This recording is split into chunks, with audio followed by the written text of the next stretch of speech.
Suspense. And the producer of radio's outstanding theater of thrills, the master of mystery and adventure, William N. Robeson. In these uncertain and changing times, it is reassuring to know that some things can be counted on, such as death, taxation, tomorrow's sunrise, and suspense. Which is a devious way of remarking that with this broadcast, radio's outstanding theater of thrills begins its 17th year on the air. We are proud to be one of the oldest programs in radio, and we are most keenly aware that this anniversary would not have been attained without the loyal and continuing interest of you who are listening to these words. Thank you. Thank you very much. And now to our story. It concerns sports cars and one of the most grueling tests of driving skill in the world, the Rallye des Alpes, which is run every year across the mountains of France, Switzerland, and Italy. Listen then as Miss Marcia Hunt stars in The Last Kilometer, which begins in just a moment. What makes a person a hero? That's a difficult question to answer, for heroes can come from widely differing backgrounds, and there have been heroes in our armed forces who perform their acts of heroism in non-combat situations. To recognize these achievements and to do honor to her brave men, the Navy has authorized the awarding of the Navy and Marine Corps Medal. This decoration is given to anyone serving in the U.S. Navy, Marine Corps, or Naval Reserve who distinguishes himself or herself by heroism not involving actual conflict with an enemy. Authorized in August of 1942, the Navy and Marine Corps Medal is one of our country's newer major decorations and applies to activities after December 6, 1941. It is comparable to the Army Soldier's Medal and is given in tribute to distinguished devotion Navy and Marine Corps personnel bring to their tour of duty. The Navy and Marine Corps Medal stands as a symbol of recognition from a grateful nation. And now, The Last Kilometer, starring Marcia Hunt, a tale well calculated to keep you in suspense.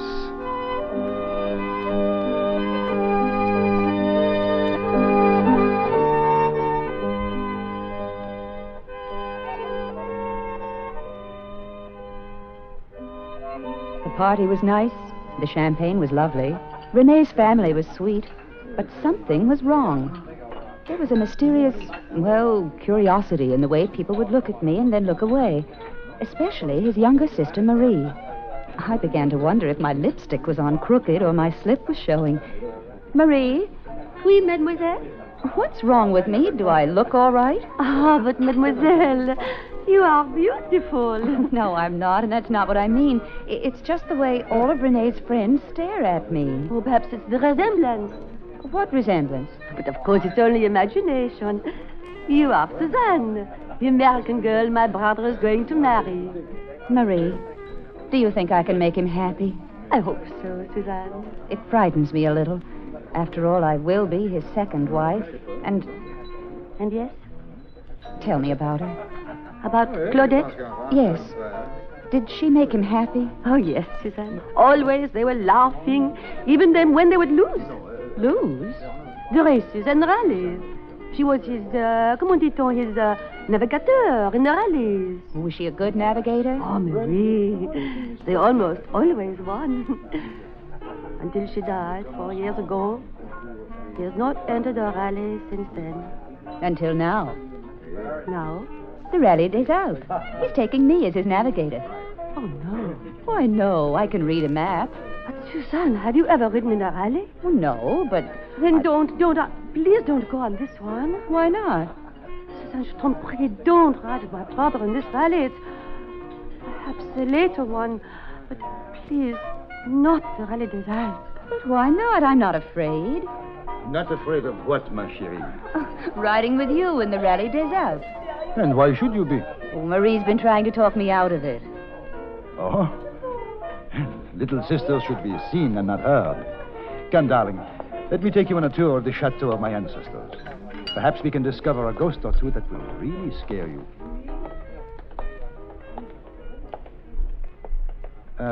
What was Marie saying about the Rallye des Alpes? Nothing, except she begged me not to go. She begged you. And of what else did you speak? I asked her about your first wife. And what did my little sister say about Claudette? Only that you were very much in love. How did she die, Renee? In an accident. Eh bien, now, this is my room since I was a little boy. What sort of an accident did Claudette die in, Renee? Susan, I do not care to discuss it. Do you still love her? She is dead. I love you. Now, I shall show you the gardens. I say, Renee. Eh? Oh, Johnny! This idiot of a Ducray is trying to tell me that Madeira won the Class D trophy at Sebring in '54. Madero? Ah. Oh, no. Il s'est trompé. Madero wasn't even driving in Class D. Pardon, ma chérie, I must settle an argument. I shall be right back. I wandered into the high-ceilinged room Renee had lived in since he was a child. And for some strange reason, I thought of a tiny apartment back in Fresno, California. An apartment that would have fitted into this room with space to spare. The apartment Jimmy North and I had almost taken before we quarreled and decided that we weren't in love after all. And I thought how everything works out for the best. If I hadn't broken with Jimmy, I would never have run away to France and met Renee and fallen in love, really and truly in love. Then I saw it. On a gilded Louis XV commode stood my picture. But I couldn't remember giving Renee a picture, and I couldn't remember having had this one taken. And then I knew. It wasn't me. It wasn't me at all. On the bottom was written, "À mon très cher mari, Claudette." To my dearest husband, from Claudette. It was like looking into a mirror. The laughing face in the photograph was mine, almost exactly. My hands felt suddenly clammy and wet, and I wondered why Marie had warned me about the Rallye des Alpes. And I wondered what kind of an accident Claudette had died in.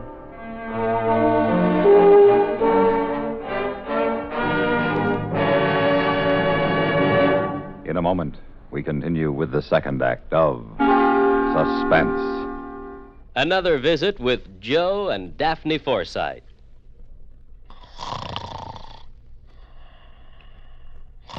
Joe.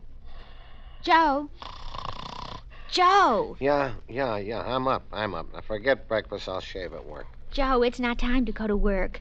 Then why'd you wake me up? You were snoring. How about that? You were snoring loud. Oh, really? I just wanted to quiet you. I thought I was quiet. You sounded like a buzzsaw going through a pine knot. Pretty good. I wish I could be with you at 2:30 in the morning. You can go back to sleep now. Oh, gee, thanks. You can get a good night's sleep, too. Our savings bonds will protect us. Huh? They protect us. The money we invest is used to protect our country and its freedoms. Why, all around us we can see the safeguards that our bonds have paid for. How about that? So you see, when you buy that savings bond with every paycheck, you're really investing in a secure night's sleep. Not in this house, I'm not. What? Good night, Daphne. Good night, Joe. And now, starring Miss Marcia Hunt, Act 2 of The Last Kilometer.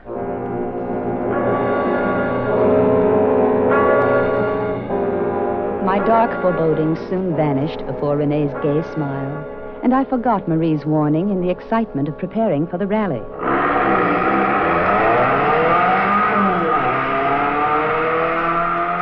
At last, on a bright, clear morning, we were in the Parc Fermé in Marseille, from which, one by one, a minute apart, the cars roared off on one of Europe's most difficult tests of driving skill. As Renee pulled his Alfa Romeo up to the starting gate, I thought he was the most handsome man I had ever seen, his dark eyes flashing with excitement. But his mouth was a grim line, and somehow, behind the excitement, he had a haunted, secret look, which frightened me. Ah, René Béranger, you honor us again. It has been 2-3 years. 4, mon vieux, 4. We try once more. I go now to get our number. The starter began walking around our car, making the safety inspection the rules required. Suddenly, he stopped and stared at me. Pardonnez-moi, mademoiselle, vous êtes Américain? Yes. I thought for a moment you look like... it's no matter.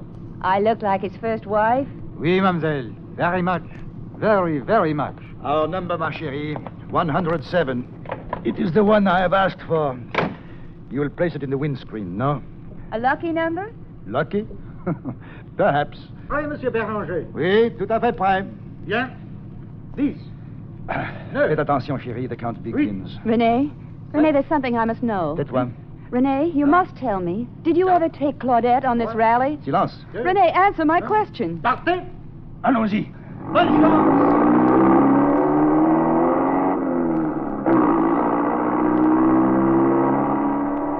Now there was no time to think, to wonder, to ask questions, or to enjoy the scenery. The day was the roar of the motor, the screech of tires, and the map of our route, from which I scarcely looked up as I checked off the villages we passed through, and the control points where officials would penalize us if we were late. The night was wind and cold, and stay-awake pills, and shortness of breath, as we whined across the high Alps of Switzerland toward Italy. The second day was like the first, excepting the names on the maps were no longer French. And then in a little town on Lago di Gardo, at last I slept. For 3 beautiful hours. But only because Renee had to free a sticky valve. But too soon, we were on the road again. We'd lost time to make up. Cortina, Susan. When must we be in Cortina? Cortina, just a second. Here, give it to me. There. You see, it's right there. We must make the Cortina control point at 3:06 in the morning. That seems simple to read, no? Yes, Renee. Sorry. We are almost the only car still unpenalized. Just like before. Like when before? Like 4 years ago. Each checkpoint, each control we hit, poof, on schedule. Who is we, Renee? We fall behind, and I tried to make it up. And never has the Grande Corniche been driven like I drove it. And we were on the last kilomètre, hein? Oh, mon Dieu. Et toi? Toi, idiot, faites attention là-bas! What is it? That Porsche ahead, he sees my lights. No, mon pauvre, no, not so fast. Oh, no. He does not know this road. Oh, no, no, no, no, no, no.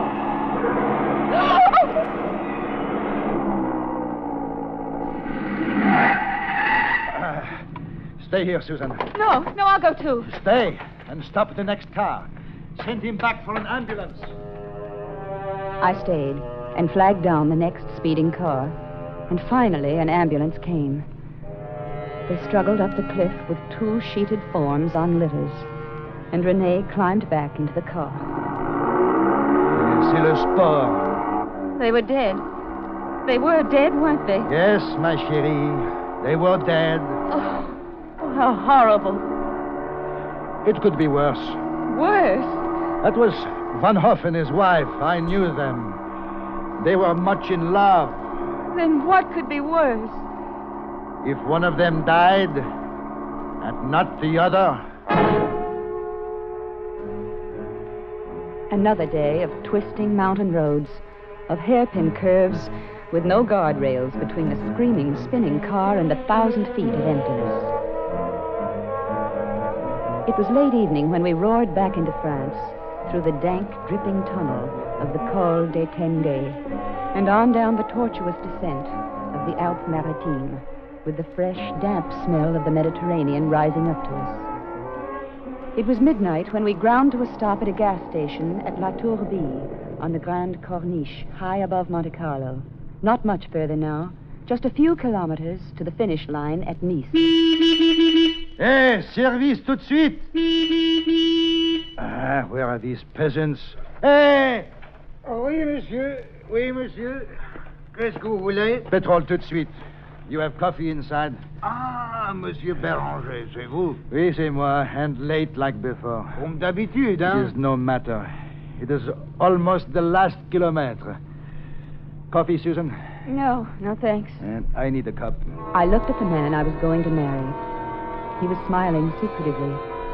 I thought of Jimmy North back home, with his frank, open face, and I realized I didn't know this man at all. Renee, wait, I want to talk to you. I must have coffee. You would not want me to sleep at the wheel? Not on the last kilometre. There is a curve there. It is called La Courbe de Mort.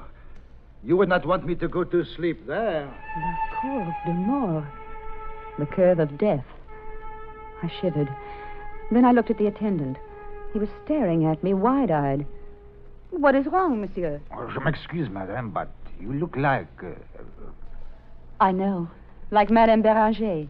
You knew her? I saw her once. C'est incroyable. Incredible. You are the same.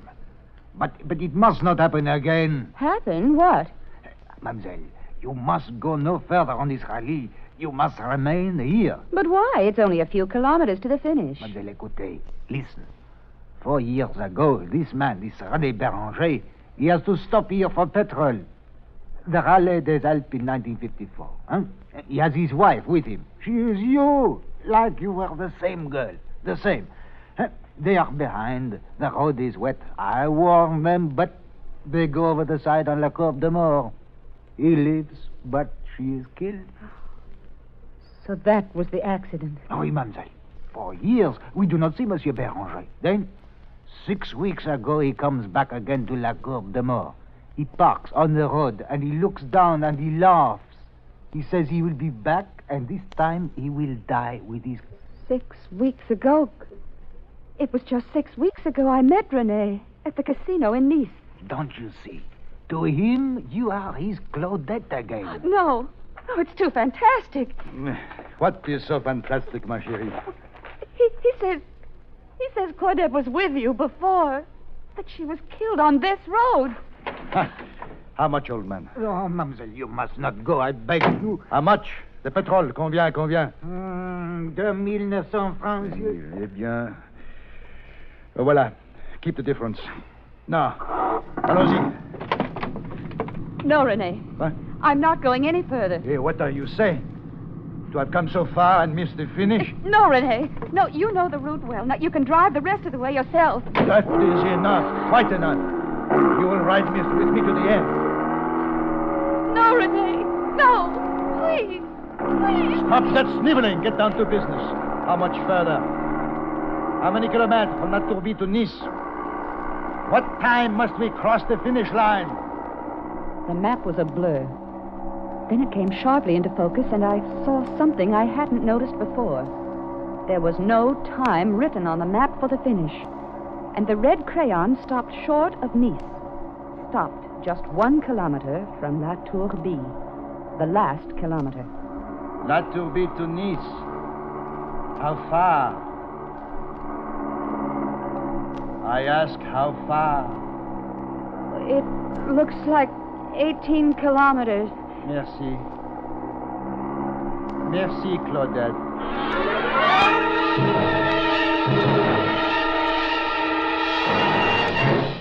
In a moment, we continue with the third act of Suspense. We have, together, ample capacity and freedom to defend freedom. This is NATO, the North Atlantic Treaty Organization. NATO nations contribute to the further development of peaceful and friendly international relations by strengthening their free institutions, by bringing about a better understanding of the principles upon which these institutions are founded, and by promoting conditions of stability and well-being. The United States of America is a part of NATO. You should be aware of and alert to the objectives and programs of the North Atlantic Treaty Organization. And now, starring Miss Marcia Hunt, Act 3 of The Last Kilometer. Oh, René, please. It is like before, no? The rain and the darkness. Oh, remember this curve here, this monster? Oh. René, how can I remember? I wasn't here. And there it is at last, Claudette. There is the grandfather of them all, La Courbe de Mort. Remember, ma chérie? Remember, Claudette? René, I'm not Claudette. I'm Susan. Susan, René, Susan. What? Susan? Susan! No! Susan, forgive me!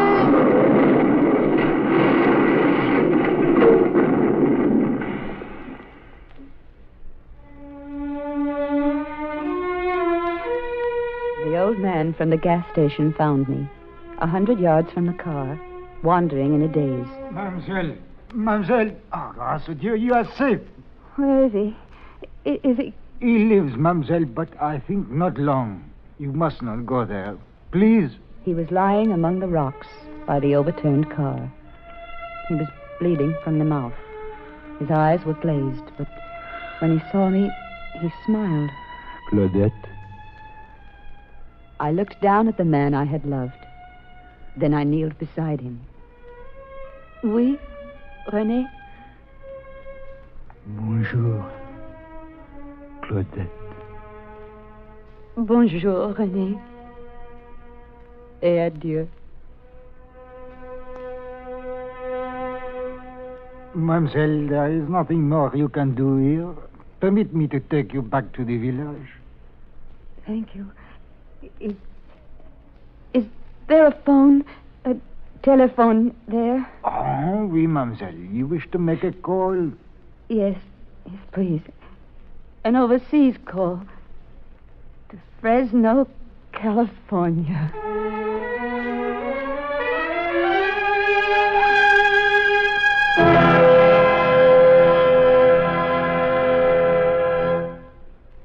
Suspense, in which Marcia Hunt starred in William N. Robson's production of The Last Kilometer by Michael Frost. In just a moment, the names of the supporting players and a word about next week's story of Suspense.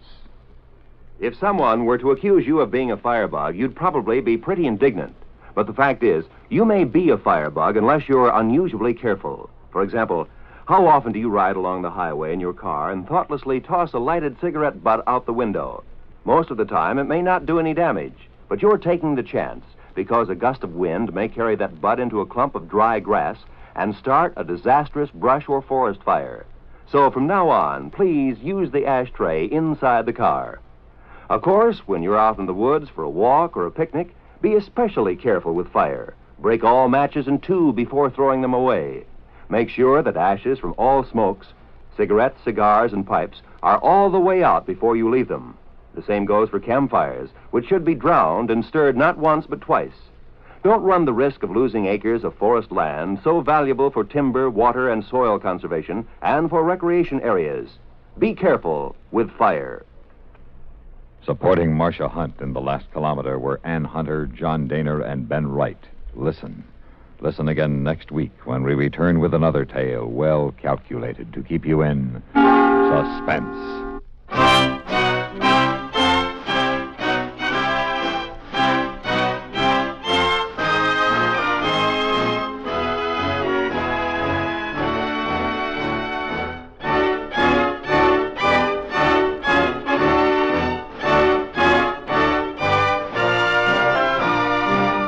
This is the United States Armed Forces Radio and Television Service.